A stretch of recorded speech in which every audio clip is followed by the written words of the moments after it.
Sebelum menonton tayangan ini, jangan lupa untuk subscribe, like, dan komen, terus share. Jangan lupa aktifkan tombol lonceng untuk notifikasi video-video kami terbaru. Assalamualaikum warahmatullahi wabarakatuh. Kali ini saya akan membahas satu topik yang paling pedas. Ada mahasiswa yang mengaku dirinya adalah bernama Almas, mahasiswa Universitas Negeri Surakarta yang disingkat UNSA. Pertama, kalau itu gugatan Mahkamah Konstitusi dan gugatan apapun itu ada yang namanya kelengkapan formal. Kelengkapan formal itu persyaratan-persyaratan misalkan tentang penyebutan nama, penyebutan identitas, dan yang namanya peradilan Mahkamah Konstitusi itu hampir mirip-mirip dengan peradilan itu. Jadi dia pasti menyebut nama, agama, warga negara, nomor KTP, dan seterusnya. Nah, berkaitan dengan pernyataan, ya kan ini sangat kontroversi ya di putusan MK pertimbangan 1, 2, 3 itu pada senyum semua bahwa gugatan yang menginginkan perubahan tentang syarat seorang calon presiden itu berusia minimal 40 tahun ditolak. Ternyata di butir berikutnya, butir keempat disebutkan bahwa kecuali bagi mereka yang sedang atau pernah menduduki jabatan di pemerintahan seperti wali kota dan wakil wali kota dan terus jelas siapapun berpendapat ini pasal titipan. Nah, saya ingin lihatkan dulu dari legal standing. Kenapa ada gugatan atau permohonan yang disebut obscure libel? Obscure libel itu artinya tidak jelas. Tadi sudah saya sebut bahwa yang pertama harus dijelaskan itu dia ini siapa, ya. Kalau Almas mengatakan mahasiswa Universitas UNSA yang kemudian disingkat Universitas Negeri Surakarta, jelas itu tidak ada. Karena berdasarkan Kepres nomor 55 tahun 82, memang Universitas 11 Maret itu awalnya singkatannya dari Universitas Negeri Surakarta. Tetapi dengan Kepres 55 tahun 82 itu singkatannya tetap UNS, cuman diucapkannya Universitas 11 Maret, ya. Jadi nggak ada lagi kata-kata negeri. Nah, oleh karena itu bagaimana mungkin orang yang mengaku mahasiswa di salah satu perguruan tinggi kok tidak bisa menulis secara benar nama sekolahnya atau nama kampusnya. Jadi saya ada 3 pemahaman. Satu, dia ini hanya robot atau instrumen, ya.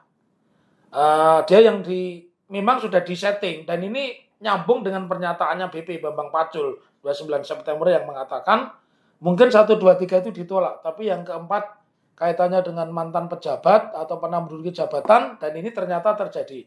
Ya. Kemudian yang kedua, apakah mungkin ya orang yang sekolah begitu tidak tahu nama sekolahnya, ya, tidak tahu nama sekolahnya. Yang ketiga mengindikasikan kalau itu dia nggak buat. Jadi mungkin sudah di skenario dia harus maju, tapi orang lain yang membuat. Nah, karena itu bahwa di dalam gugatan apapun ada istilahnya, gugatan itu harus lengkap menyebut siapa penggugatnya, alamat, nomor KTP, kewarganegaraan, tempat tanggal lahir, pekerjaan. Nah, jadi kalau ada yang satu terlewat, ya otomatis putusannya ini menurut saya tidak bisa dieksekusi karena putusan salah. Sama halnya juga ketika seseorang mengeksekusi si A ini dinyatakan bersalah, tetapi alamat dan namanya berbeda, ya nggak bisa dieksekusi. Itu namanya hukum. Jangan dikacaukan bahwa putusan Mahkamah Konstitusi itu sifatnya final dan mengikat, artinya terakhir dan nggak ada upaya hukum apapun. Tetapi proses ini kan nanti dipakainya KPU. Masyarakat bisa menggugat KPU rame-rame atau menggugat Bawaslu jika mereka yang berdasarkan putusan Mahkamah Konstitusi ini mendaftarkan diri. Kenapa? Karena putusannya cacat formil. Tidak ada yang namanya di Surakarta itu Universitas Negeri selain 11 Maret. 11 Maret UNS pun katanya bukan Universitas Negeri Surakarta, tapi Universitas 11 Maret. Orang mungkin mau pertanyakan, kenapa UNS bukan USM? Nah, itu kan putusan hukum. Kepres itu putusan hukum, jadi tidak perlu dipersoalkan. Yang dipersoalkan itu kenapa ada orang dari Universitas Surakarta mengaku dirinya Negeri Surakarta. Kelihatan kalau dia tidak pernah membuat gugatan atau permohonan itu, pasti ada orang lain. Dan dia ini ibaratnya hanya robot. Jadi kalau meminjam istilahnya istrinya Kaisang ya, itu ibaratnya itu hanya robot yang disuruh-suruh gitu loh ya. Jadi dari fakta ini masyarakat nanti bisa menyoal kepada Komisi Pemilihan Umum kalau dengan dasar putusan itu mereka mendaftar ya. Karena putusan itu benar tidak bisa ada upaya hukum lain, tetapi putusan itu tidak bisa dijalankan. Apakah ada? Banyak. Putusan pengadilan negeri yang tidak bisa dijalankan pun banyak. Misalkan persoalan sengketa tapi putusannya adalah penetapan ya, padahal sengketa itu produknya harus putusan, kalau permohonan penetapan. Jadi saya mengimbau kepada masyarakat jangan berkecil hati, karena nafsu serakah itu pasti juga akan meninggalkan kelemahan, dan ini kelemahannya.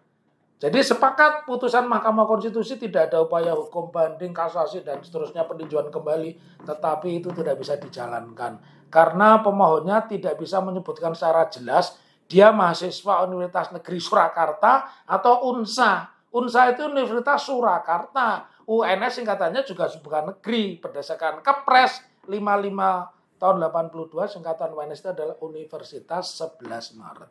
Mudah-mudahan pencerahan ini makin menyadarkan kepada kita bahwa hidup itu tidak boleh berputus asa. Kemudian yang kedua, hidup itu tidak boleh jumawa. Yang ketiga, tetaplah bersikap kritis karena negeri ini sedang tidak baik-baik saja. Mudah-mudahan yang singkat ini membawa manfaat. Assalamualaikum warahmatullahi wabarakatuh.